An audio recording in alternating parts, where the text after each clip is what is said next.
Hello students, मैं हूं अमन गुप्ता और आपका इस यूट्यूब चैनल पे स्वागत है।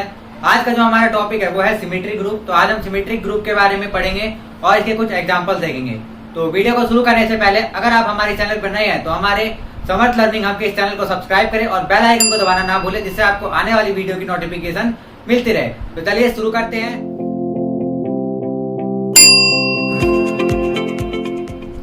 तो सबसे पहले हमें यहाँ पे देखना है कि सिमेट्रिक ग्रुप होता क्या है। तो हम स्टार्टिंग से स्टार्ट करते हैं। तो सबसे पहले यहाँ पे हम एक सेट ले लेते हैं। यहाँ पे हम लेट कर लेते हैं, let X be a set. यहाँ पे हमने एक्स को कोई भी एक सेट मान लिया और ये सेट कैसा है, एक नॉन एम्प्टी सेट है। ठीक है, यानी कि जो ये सेट है वो क्या है, वो एक नॉन एम्प्टी सेट है। अब यहाँ पे हमें क्या करना है, यहाँ पे एक बाइनरी ऑपरेशन लेना है हमें, और वो बाइनरी ऑपरेशन क्या है, composition of function. Composition of function का मतलब क्या होता है, जैसे कि अगर कोई भी दो फंक्शन है तो उसके बीच में कंपोजिशन लग रहा है। इसका मतलब क्या हुआ, जैसे कि एक फंक्शन f है और एक फंक्शन g है, इनके बीच में कंपोजिशन लग रहा है, यानी f o g। तो इसका मतलब क्या हुआ कि सबसे पहले जो भी हम x की वैल्यू लेंगे, जैसे हमने अगर g में x की वैल्यू ली है तो उस वैल्यू को पुट करके जो इस फंक्शन की वैल्यू आएगी उस वैल्यू को फिर दोबारा से हमें f के अंदर पुट करना है। फॉर एग्जाम्पल अगर हम यहाँ पे f को कुछ भी एक फंक्शन मान लेते हैं 2x प्लस में 1, यानी कि fx बराबर क्या हो गया 2x प्लस 1, और gx बराबर हमारा क्या हो गया कुछ भी हम मान लेते हैं x स्क्वायर मान लेते हैं जैसे। तो अब हमें करना क्या है, हमें अगर एफ ओ जी निकालना है, एफ ओ जी, और ये किसी वैल्यू 2 के लिए निकालना है, तो हम यहाँ पे हम क्या करेंगे, सबसे पहले हम जी एक्स की वैल्यू निकालेंगे 2 के लिए, यानी कि इसका मतलब क्या हुआ एफ ऑफ जी एक्स, यानी कि जी एक्स की जो भी वैल्यू आएगी उसको फिर फंक्शन इसमें रखना है, यानी एफ वाले फंक्शन में रखना है। तो जी एक्स की वैल्यू क्या आएगी 2 के लिए, तो यहाँ पे हम क्या करेंगे 2 रख देंगे। तो g2 की वैल्यू क्या आएगी, यहाँ पे आप देख सकते हैं अगर x की वैल्यू यहाँ पे 2 रखेंगे तो gx की वैल्यू क्या आ जाएगी 2 का स्क्वायर, यानी कि 4। तो यहाँ पर क्या आ जाएगा 4। अब इस 4 की वैल्यू को फंक्शन f में रखना है। तो यहाँ पे अगर हम 4 रखते हैं x की जगह तो ये क्या आ जाएगा 2 इंटू 4 प्लस में 1, तो ये क्या आ जाएगा 9 आ जाएगा। तो यही होता है कंपोजिशन ऑफ फंक्शन। तो यहाँ पर हमें क्या करना है, एक बाइनरी ऑपरेशन लेना है, और वो बाइनरी ऑपरेशन क्या है, कंपोजिशन ऑफ फंक्शन, और उससे फिर एक सेट बनेगा और वो सेट होगा fx। और ये जो सेट है ये कैसा सेट है, ये जो सेट fx है ये है of all function, set of all function from x to x, यानी जितने भी x से x पे फंक्शन बनेंगे वो सारे के सारे इस सेट के अंदर होंगे, यानी कि जितने भी फंक्शन x टू x है वो सारे इस सेट के एलिमेंट होंगे। ठीक है, तो और इस सेट पे हमें क्या करना है, एक बाइनरी ऑपरेशन लेना है, कंपोजिशन ऑफ फंक्शन, यानी कि ये जो fx है ये एक सेट है और इसमें हमें बाइनरी ऑपरेशन लेना है कंपोजिशन। ये कंपोजिशन का साइन हम लेते हैं, ये o हम बोल देते हैं इसको, लेकिन ये क्या है कंपोजिशन ऑफ फंक्शन। तो यहाँ पर हमने एक सेट लिया fx और बाइनरी ऑपरेशन लिया कंपोजिशन ऑफ फंक्शन। अब हमें क्या करना है, तो ये जो बाइनरी ऑपरेशन है इस सेट के अंदर एसोसिएटिव होता है। ठीक है, और क्लोजर तो ये पहले से ही, क्योंकि हमने बाइनरी ऑपरेशन देख लिया कि आप देख सकते हैं कि ये जो कंपोजिशन ऑफ फंक्शन है इस सेट के अंदर सेटिस्फाई करेगा, यानी कि जो क्लोजर प्रॉपर्टी है वो सेटिस्फाई हो जाएगी इसके अंदर। और इसी तरह से ये जो बाइनरी ऑपरेशन ये एसोसिएटिव भी होता है, यानी कि अगर हम इसे कोई भी 3 फंक्शन लेते हैं और उनका ऑर्डर चेंज करके उनको कंपोजिट करते हैं, यानी एक दूसरे से ऑपरेट करते हैं, तो जो वैल्यू आती है वो दोनों इक्वल आ जाती है। ठीक है, तो ये जो बाइनरी ऑपरेशन है ये क्या है, एसोसिएटिव है, और इसी के साथ इसके अंदर जो आइडेंटिटी एलिमेंट है वो भी एग्जिस्ट करता है, और वो जो आइडेंटिटी एलिमेंट होता है उसको हम बोलते हैं आई एक्स। ठीक है, यानी कि एक फंक्शन है जिसको हमने आई एक्स मान लिया है, और वो कैसा फंक्शन है, आइडेंटिटी, यानी कि इस फंक्शन के साथ किसी और फंक्शन को अगर हम कंपोजिट करते हैं यानी ऑपरेट करते हैं तो वो जो फंक्शन है वही उसी की वैल्यू आ जाती है। ठीक है, तो ये बाइनरी ऑफ ये आइडेंटिटी हो जाता है, और इसी तरह से इनवर्स भी इसमें सेटिस्फाई हो जाता है। तो ये जो एफ एक्स ओ है ये क्या बन जाता है, यहाँ पे हमारा ग्रुप बन जाता है। अब हमें क्या करना है, अब हमें करना है यहाँ पे कि जो एस एक्स है, now consider the subset S x, एक एस एक्स लेना है हमें जो कि इस एफ एक्स का सबसेट है। ठीक है, इस एफ एक्स का क्या होगा वो सबसेट, यानी कि एफ एक्स के कुछ एलिमेंट्स, यानी कि इसके जो कुछ एलिमेंट्स, और एलिमेंट्स क्या है यहाँ पे function from X to X, तो हमने उसके कुछ एलिमेंट्स उठा लिए और उसको हमने मान लिया एस एक्स। तो एस एक्स क्या हो जाएगा, इस सेट का सबसेट हो जाएगा। तो अब इस सबसेट में हमें क्या करना है, हमें इस सबसेट को इस तरह से दिखाना है यानी कि इस सबसेट के जो एलिमेंट होंगे वो इस तरह से होंगे कि वो फंक्शन ही होंगे, क्योंकि हमने इस सेट से लिए मतलब जो एसएक्स है वो इस सेट का सबसेट है, यानी इसके एलिमेंट इसी के एलिमेंट की तरह होंगे, तो ये सारे फंक्शन ही होंगे, यानी जितने भी एलिमेंट होंगे वो भी फंक्शन होंगे। तो फंक्शन होंगे इस तरह से कि ये बिलोंग तो पहले करेंगे एफ से, यानी कि इस साइड से तो बिलोंग करेंगे ही करेंगे, और दूसरा हमें वो वाले फंक्शन लेने हैं कि जो बाइजेक्टिव हो, यानी एफ इज बाइजेक्टिव। ठीक है, इसका मतलब क्या हुआ कि हमें एफ का एक वो सबसेट उठाना है जिसके अंदर सारे के सारे बाइजेक्टिव फंक्शन मौजूद हो, यानी कि एफ में तो बहुत सारे फंक्शन है, सारे बहुत मतलब इसमें तो कुछ बाइजेक्टिव भी होंगे कुछ बाइजेक्टिव नहीं होंगे, तो यहाँ से हमें सिर्फ वही वाले एलिमेंट लेने हैं जो कि बाइजेक्टिव है, और उसको हमने एक सेट एसएक्स मान लिया। ठीक है, तो इसके एलिमेंट्स तो पहले कहाँ से आएंगे, एफएक्स से आएंगे, लेकिन जो एलिमेंट होंगे वो कैसे होने चाहिए, बाइजेक्टिव होने चाहिए। ठीक है, तो अब ये जो एसएक्स है इस पे क्या कंडीशन है वो हम देखते हैं। तो यहां से हम लिख सकते हैं so F is belongs to S X. अगर हम मान लेते हैं कि कोई एक फंक्शन है वो बिलोंग कर रहा है एसएक्स से, यानी कि इस साइड से बिलोंग कर रहा है, इफ एंड ओनली इफ, यानी कि वो तभी करेगा if and only if X to X exist, यानी कि इसका मतलब क्या हुआ कि function from X to X से जब एग्जिस्ट हो रहा हो तभी ये एफ इस एसएक्स में बिलोंग करेगा, क्योंकि ये एसएक्स कहां से आया, इसका सबसेट है, और इसमें कौन सा सबसेट, मतलब इसके जो एलिमेंट है वो क्या हो रहे हैं, एक्स से एक्स पे ही बिलोंग करते हैं, यानी एक्स से एक्स पे ही एग्जिस्ट कर रहे हैं, तो इसके एलिमेंट भी क्या होने चाहिए, एक्स टू एक्स एग्जिस्ट करने चाहिए।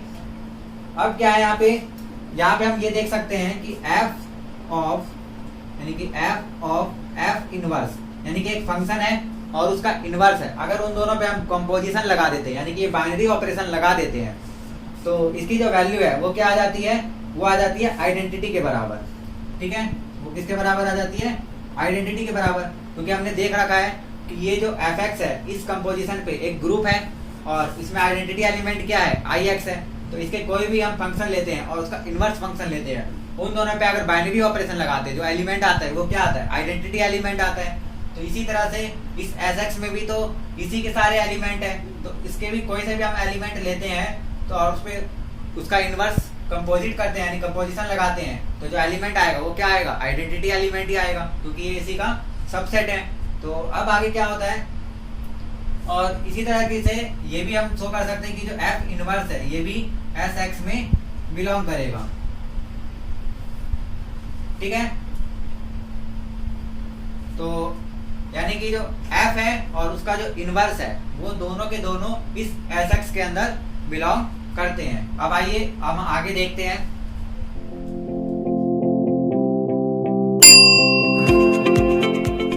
तो अब हमें क्या करना है, अब इसके आगे पहले तो हमें यहाँ पर क्या मिल गया कि F O F inverse is equal to I X. इसका मतलब जो ये आई एक्स है इसके अंदर एग्जिस्ट कर रहा है, यानी कि जो आइडेंटिटी एलिमेंट है वो एस एक्स के अंदर एग्जिस्ट कर रहा है। अब हमें क्या करना है, हम यहाँ पे कोई भी दो एलिमेंट ले लेते हैं, एक एफ और एक G. Let F G belongs to S X, यानी कि इस जो सेट है उसके अंदर से हमने कोई दो एलिमेंट डालिए एफ एंड जी। अब हम ये देखते हैं कि जो एफ ओ जी है, यानी कि इस पे जो बाइनरी ऑपरेशन हम लगा रहे हैं कंपोजिशन वाला, उसको करने के बाद जो एलिमेंट आता है वो भी एस एक्स के अंदर एग्जिस्ट कर रहा है या नहीं कर रहा है, यानी कि जो ये ऑपरेशन है वो इसके अंदर क्लोजर प्रॉपर्टी को सेटिस्फाई कर रहा है कि नहीं कर रहा है। तो आपको ये थ्योरम याद होगा कि जो एफ ओ जी होता है अगर हम इसका इनवर्स करें तो इसका इनवर्स क्या होता है, यानी एफ ओ जी का इनवर्स क्या आता है, G inverse O F inverse इसके इक्वल होता है, यानी इसका जो इनवर्स है इस पूरे का अगर हम इनवर्स करते हैं तो वो किसके इक्वल आता है, G inverse O F inverse, यानी कि उल्टा करते हैं। ये एक तरह से हमने इसको पिछले वीडियोस में पढ़ रखा है कि ये सॉक्स एंड शूज रूल है, यानी कि जो हमने ग्रुप की कुछ प्रॉपर्टीज पढ़ी थी उसमें हमने देखा था कि एफ और जी का इनवर्स क्या होता है, जी इनवर्स ओ एफ का इनवर्स, यानी कि जब इन दोनों का इनवर्स करना तो हम क्या करते हैं, उल्टा कर देते हैं इनवर्स। तो उसी तरीके से यहाँ पर भी है। तो अब हमें क्या करना है, क्योंकि हमें पता चल गया कि जो इसका इनवर्स है वो इसके इक्वल आता है, तो अगर हम यहाँ पे ये एक एलिमेंट ले लेते हैं एफ ओ जी और इस पे कंपोजिशन लगा देते हैं इसके इनवर्स के साथ, और इसका इनवर्स किसके इक्वल है, इसके इक्वल, यानी कि यहाँ पे हम ये लिख सकते हैं।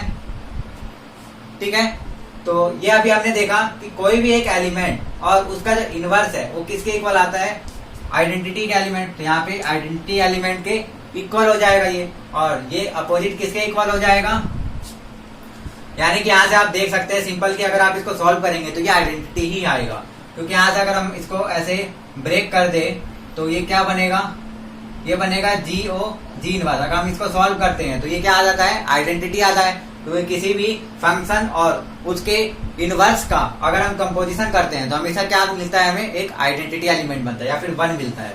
ठीक है, तो अगर ये 1 बन गया तो इसका कोई मतलब नहीं बचेगा यहाँ पे, तो ये डायरेक्ट इस एफ इनवर्स के साथ हो जाएगा, तो ये डायरेक्ट किसके इक्वल आएगा, आइडेंटिटी एलिमेंट के इक्वल ही आएगा।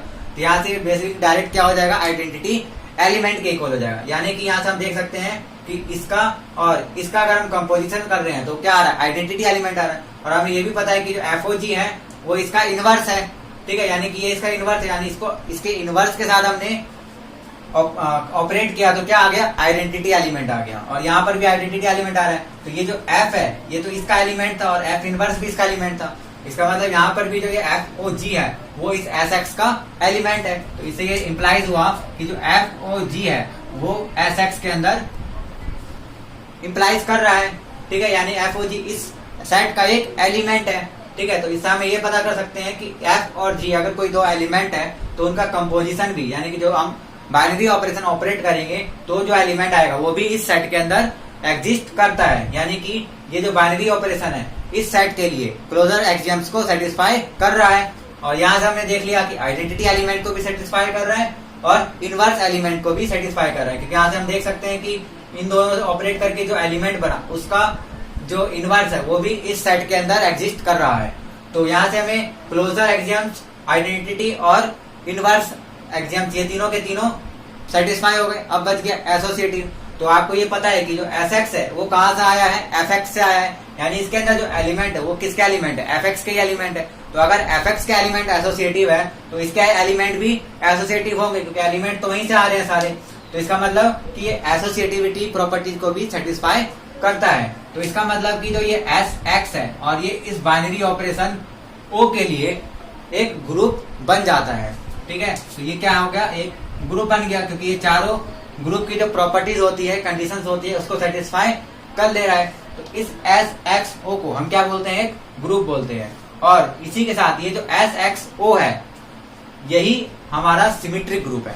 ठीक है, यानी कि इसी को हम क्या बोलते हैं, symmetric group. It is called a symmetric group.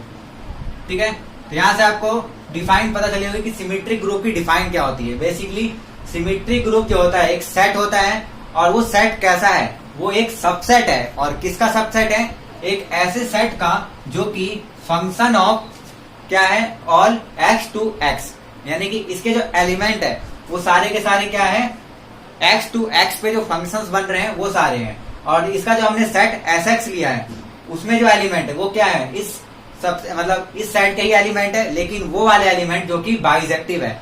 यानी कि इस एस एक्स में वो एलिमेंट है, या हम कह सकते हैं इस एस एक्स के जो एलिमेंट है वो function from X to X है, लेकिन सारे फंक्शन कैसे हैं, बाइजेक्टिव। यानी कि जो इसके फंक्शन है वो 1 1 भी है और ऑन 2 भी है।